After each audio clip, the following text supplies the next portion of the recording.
Kembali lagi di Ruang Zaki. Kali ini kita akan membahas soal sengketa asuransi Jiwasraya dengan Pak Irfan. Pak Irfan, Jiwasraya ini ya mirip-mirip Indosuria, tapi memang Indosuria lebih mega kasus lah gitu Pak. Ya. Tapi Jiwasraya gimana nih Pak? Ya, Jiwasraya ini juga satu persoalan klasik yang sampai sekarang belum selesai, dan itu menjadi pemicu dari sejumlah kasus-kasus asuransi berikutnya.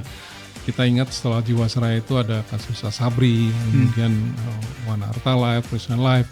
One Harta Life erat kaitannya dengan Jiwasraya karena di situ diduga pemegang saham One Harta Life ikut bermain dalam saham-saham yang dimainkan oleh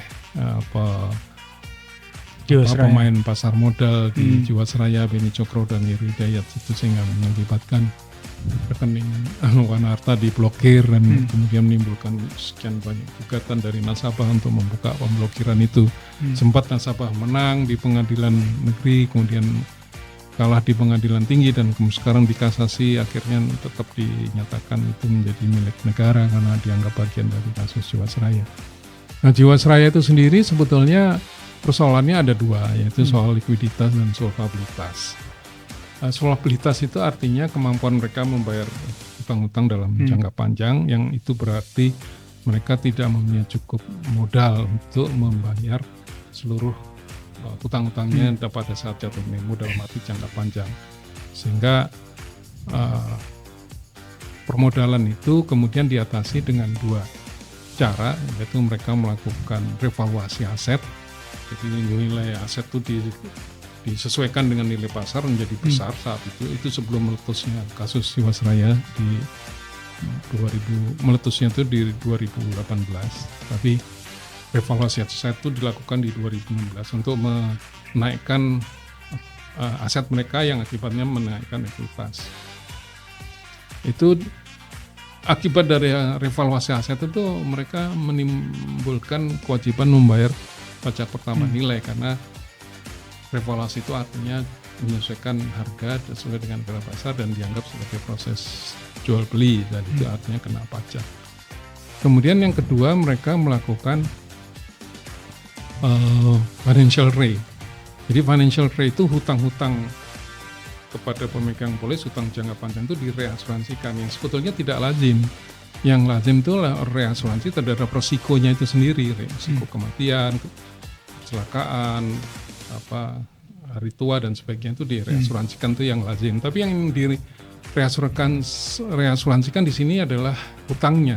Nah, itu oleh ketentuan Direktorat Jenderal Lembaga Keuangan waktu itu, direasuransikan itu diperkenankan tapi sifatnya sementara, financial rate. Nah, cara yang lain mereka lakukan adalah debt to equity swap. Jadi namanya bukan debt to equity swap, tapi return earning to equity. Jadi kewajiban mereka membayar dividen kepada negara itu ditangguhkan, keuntungan itu dialihkan menjadi equity.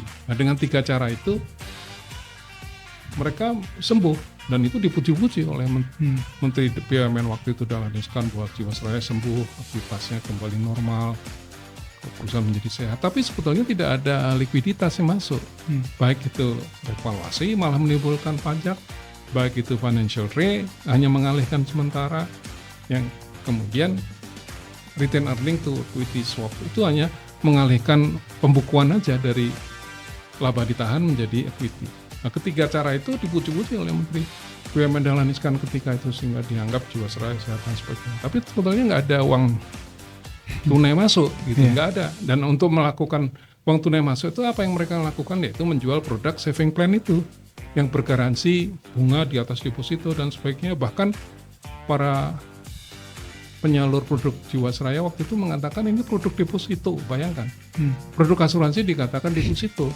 yang bergaransi tadi, bergaransi tetap sehingga mereka bisa membayar. Tapi kemudian timbul masalah karena penempatannya di pasar modal itu terjadi mismatch. Mismatch pertama soal bunga kepada memegang polis, di satu sisi dijanjikan bunga tetap, tapi mereka investasikan di pasar modal yang fluktuatif, turun naik turun. Kedua, kepada para pemegang polis dijanjikan mereka bisa menebus setiap tahun karena jangka pendek, karena sifatnya simpanan saving plan dulu, tapi ke pasar modal jangka panjang karena mereka menempatkannya di saham dan sebagainya. Itu yang digoreng dipermainkan itu pump and dump gitu.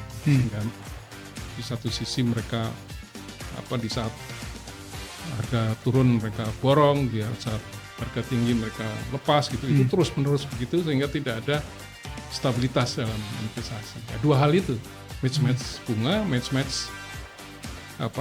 jangka waktu gitu. Itu yang menyebabkan kemudian timbul kerugian sehingga di tahun 2018 direksi bersurat kepada seluruh mitra produk saving plan itu mereka tidak sanggup lagi membayar polis. Nah, situ mulai meledak. Saya waktu itu diminta ketemu oleh Dirut Jiwasraya, waktu itu Asma Hisham, dengan membawa direktur IT-nya Pak Eksana Bisa Songko di satu tempat. Saya bilang surat itu sebetulnya nggak boleh keluar. Karena sekali surat itu keluar, Anda menyatakan bendera putih, tidak sanggup bayar, surat itu bisa beredar kemana-mana. Karena mereka tidak berani untuk mengatakan tidak setuju karena Anda BUMN, sehingga mereka caranya surat itu dibocorkan. Terjadi, media ramai ketika itu. Nah, situlah mulai bergulirnya kasus Jiwasraya. Nah, singkat cerita, kemudian terdapatlah tersangka yang disebut 3 orang direksi Jiwasraya, Hendrisman, Hadi Prasetyo sama Zafirwan, kepala divisi investasi, dan 2 orang dari modal, Beno Cokro dan mereka semua sudah divonis, sudah nikah. Nah, tapi yang menarik bahwa di saat pengadilan itu saya mengatakan bahwa kasus Jiwasraya ini sebetulnya Ponzi scheme. Ponzi scheme itu gali lubang tutup lubang lah. Mereka hanya bisa membayar pemegang polis kalau mereka masih terima uang lagi dari nasabah. Terus menerus begitu. Dan itu artinya tidak bisa berhenti. Kalau sekali mereka berhenti, mereka nggak bisa bayar nasabah. Gagal bayar. Ya. Jadi itulah yang terjadi. Mereka menghentikan produk saving plan itu, tapi akibatnya mereka tidak bisa menerima lagi premi dan berakibat mereka tidak mampu membayar kepada nasabah. Nah, itu jumlah yang kita sampai sekian.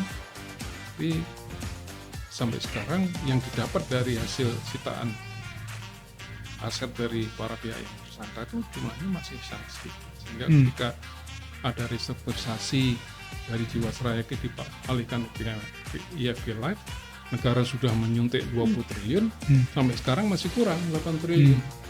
Dan itu hanya bisa didapat dengan PMM lagi yang dijanjikan 3 triliun.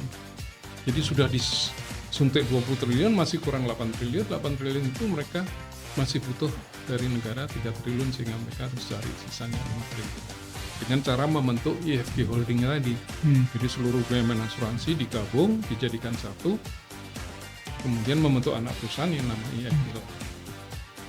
Dan ini dianggap cara yang terbaik dari beberapa cara yang lain, misalnya penutupan atau likuidasi atau menjual ke pihak lain, tapi toh sampai sekarang belum selesai. Jadi saya katakan dalam buku saya itu Jiwasraya itu absennya negara. Dari warisan Belanda, absennya negara terhadap perusahaan asuransi yang berasal dari warisan Belanda. Dari warisan Belanda hingga absennya negara, saya katakan itu karena ya negara tidak pernah menyuntik modal sebetulnya dari awal.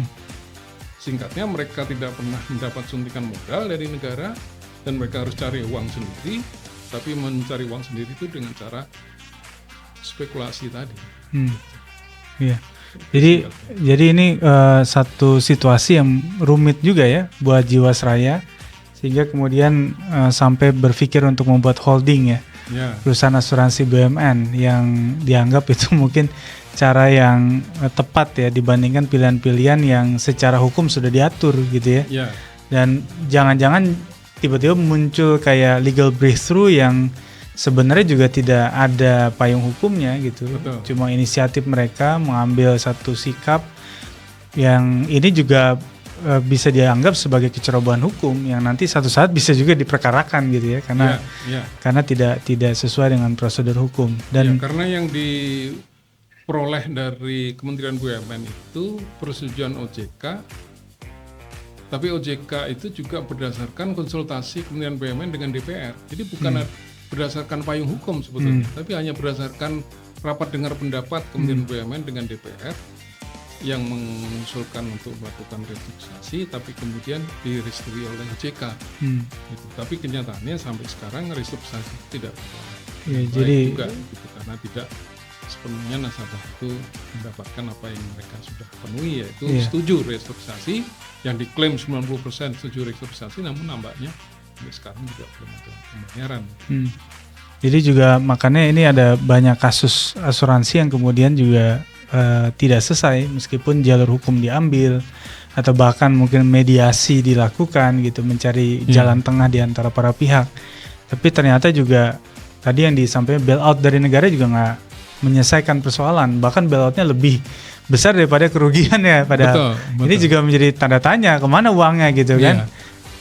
Di awal-awal itu nasabah banyak berkomunikasi dengan saya, berkonsultasi. Saya katakan lebih baik kalian tinggal di rumah hantu, tapi artinya rumah itu tidak bertuan, tapi Anda masih pegang kontrak, karena kita terikat dengan perjanjian itu berlaku sebagai undang-undang bagi para pihak, karena itu Fakta Sun Sirvanda 1338 KUH Perdata mengatakan begitu, kebebasan berkontrak, sehingga selama Anda dilindungi oleh kontrak yang berlaku sebagai undang-undang, itu Anda mempunyai kebebasan berkontrak dan hanya bisa dibatalkan oleh pengadilan menurut KUH Perdata. Namun kenyataannya yang saya katakan pada waktu itu, yang terjadi adalah pemerintah melakukan pengabaian hukum perdata, dikalahkan dengan kepentingan kekuasaan ketika itu, sehingga yang berlaku sebetulnya dalam kontrak itu adalah KUH Perdata, tapi di sini yang berlaku adalah hukum publik yang juga sepenuhnya tidak tepat karena mengabaikan undang-undang PT. Sedangkan Jiwasraya itu BUMN yang mengatakan bahwa di dalam undang-undang BUMN kan dikatakan segala restrukturisasi yang dilakukan terhadap BUMN berlaku prinsip-prinsip undang-undang PT, yaitu tentang transparansi, perlindungan terhadap pemegang saham minoritas, keterbukaan, harus izin dari pihak kreditur dan seterusnya. Itu tidak dilakukan. Yang dilakukan adalah pendekatan kekuasaan aja. Ya, jadi ini menarik sekali. Semoga nanti ada jalan keluar, exit strategi. Mudah-mudahan buku Pak Irfan juga bisa membuka cakrawala semua pihak agar kemudian masa ini bisa segera diselesaikan. Baik. Terima kasih banyak Pak Irfan. Sampai ketemu lagi di Ruang Zaki berikutnya. Terima kasih.